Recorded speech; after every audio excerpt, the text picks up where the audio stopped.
Evet.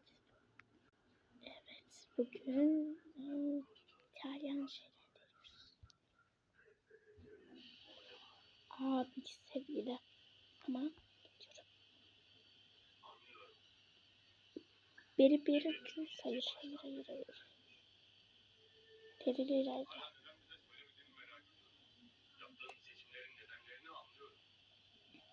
Bonbonbini.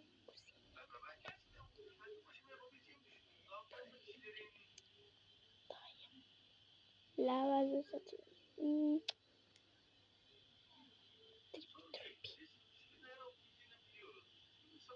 Bigo kanalı. Tralleli.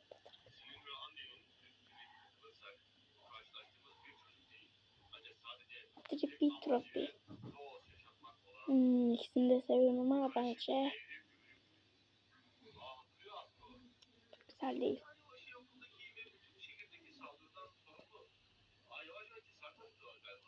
Tum.